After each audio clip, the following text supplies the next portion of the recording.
And then the storyline is Matsya's horn. Yes, the ancient secret to surviving extinction. What are we going to explore today is this fascinating name śṛṅgine, one with the horn as a cosmic anchor that saved life from destruction. The story of the cosmic flood.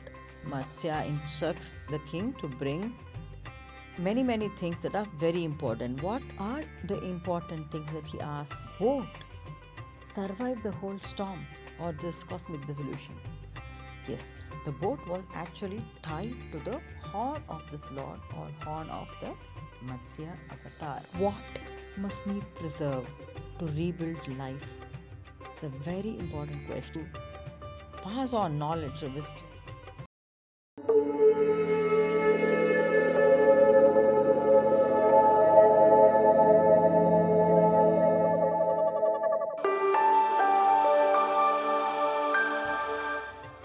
Om Namah Shivaya, Om Namo Narayanaya, Jai Shri Ram, Om Shri Matre Namaha. Welcome back to the Clay Studios oil painting vlog number 81 of Sri Vishnu Sahasranamavali.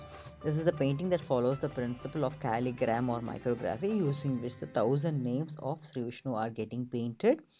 While the painting is coming up, I'm also trying to understand the deeper meanings lying underneath these names with the help of scriptures from Sanatana Dharma. Whatever I am learning as an amateur, I am sharing with you via these weekly vlogs.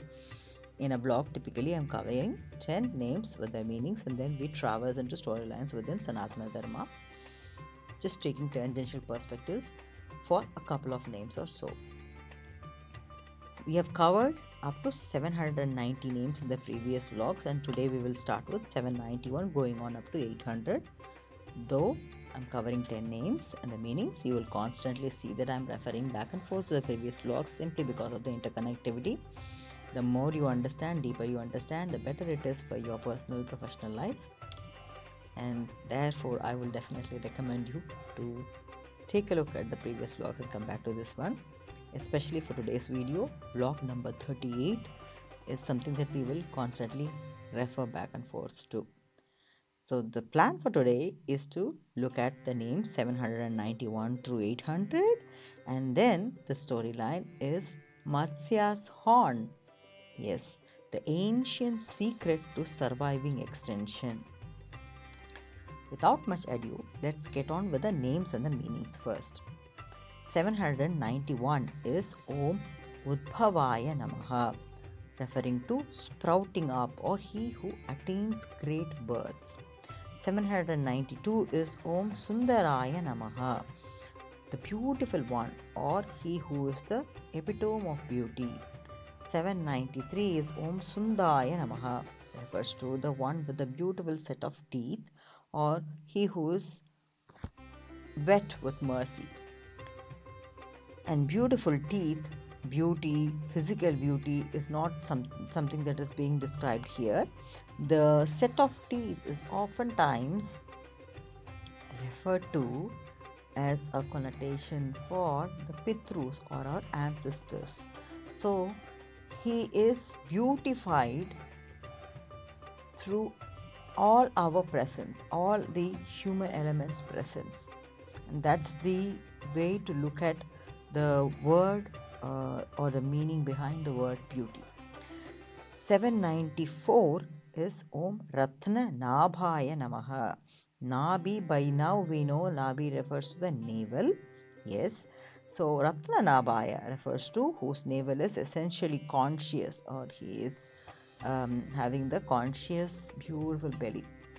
The consciousness also points to, that's the physical form that we are painting or drawing here, isn't it? So these words, beauty or consciousness, is not something that we can materially describe easily. That's also a reason why we take the support of such imagery.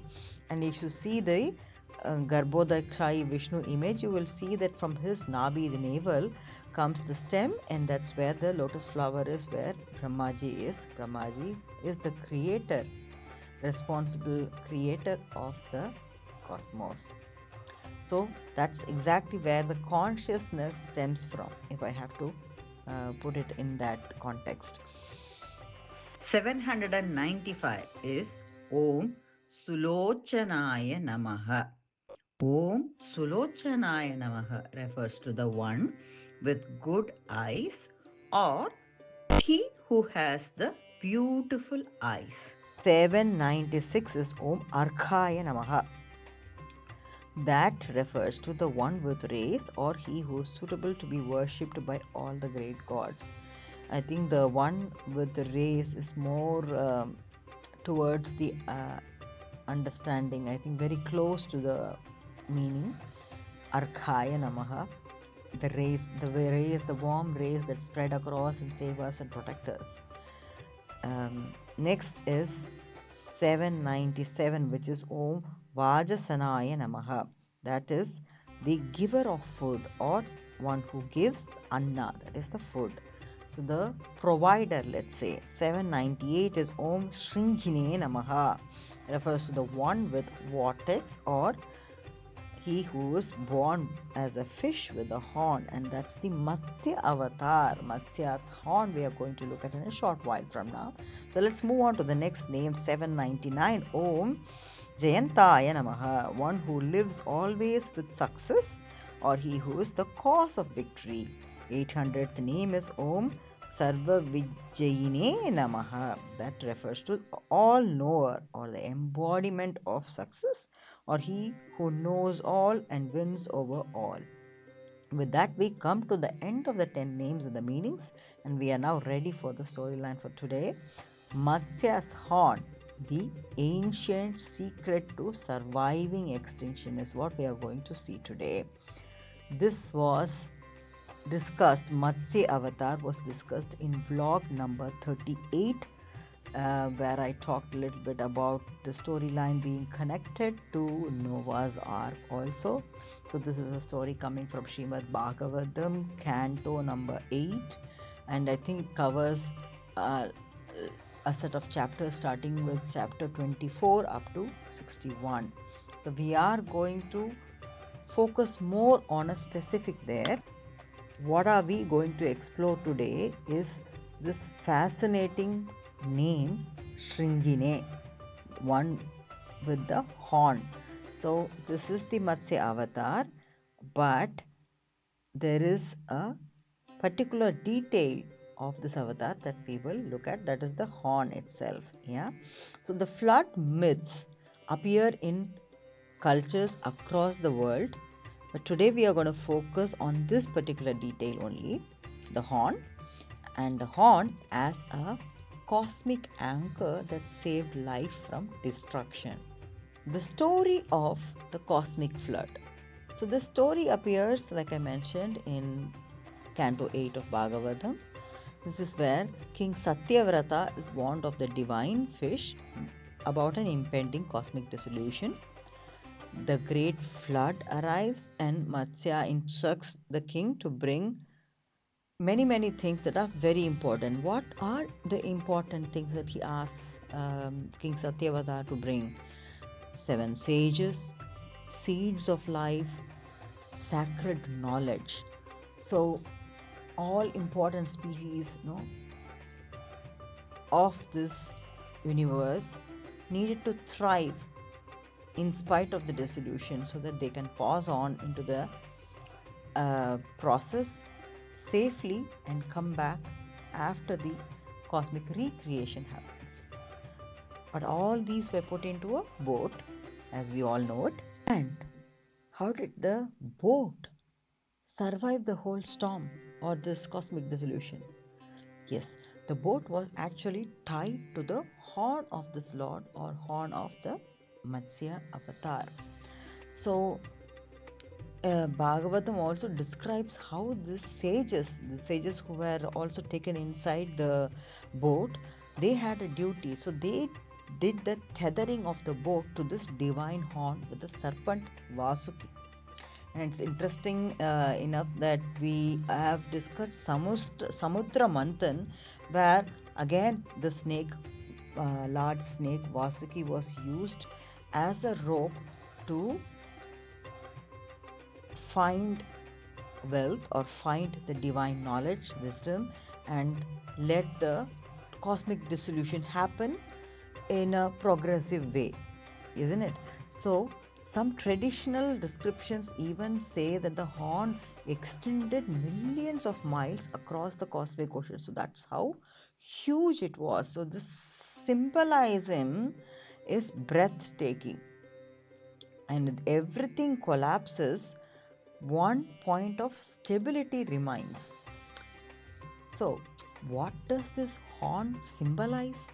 So the horn is sharp and penetrating, it's anchoring and directional, and it also has a point of focus, isn't it? So the sages did not simply let the boat afloat randomly into the flood and just wish that it will survive. No, they tethered it, isn't it? So they tied themselves to this divine anchor. So this idea echoes a deeper truth spoken in Bhagavad Gita. Canto 4 verse 7 is something we have touched upon many times. Yada yada hi dharmasya glanir bharata abhyudhanam adharmasya tadatmanam srijamyaham. So this canto points to whenever dharma declines and chaos rises, I manifest. So Matsya avatar was a manifestation in that cosmic period, not to stop the flood. The cosmic dissolution has to happen, but to guide life safely through it, isn't it? So the universal flood memory. What is fascinating is that the same flood narrative appears in many civilizations. Biblical Noah's Ark and Mesopotamian flood and all others speak about. What are they speaking about? They're speaking about preservation of life, the sacred guidance, and survival through catastrophe, isn't it? So different cultures, but the message is the same. Civilization must learn how to survive through a collapse. I think that's the story that is coming strongly through from this particular set of repetitions that we hear from different cultures, I think. Yeah. So extinction risks today. Today we face different kind of floods, not always water, but waves of extinction, climatic change, biodiversity collapse, ecosystem loss, technological disruption, cultural fragmentation, and in fact scientists even call this as the sixth mass extinction. The question that humanity faces today is the same as that King Satyavata faced. What must we preserve to rebuild life? It's a very important question. What must we preserve to rebuild life? Seeds, knowledge, wisdom, ethics. So if you look at Matsya's boat, it carried life, knowledge, and sages, not wealth, not empires. So that choice is important. What do you want to prioritize? What should be saved so you can pass on? Wealth can easily be extinguished. But if you pass on knowledge or wisdom, your coming generations can always learn from that and grow. If you leave ethics, they can grow using that. What is our horn today? In the Matsya story, survival depended on anchoring the boat to this horn. Where is the horn today? Our horn may be ethical science, environmental responsibility, preservation of the knowledge, and global cooperation.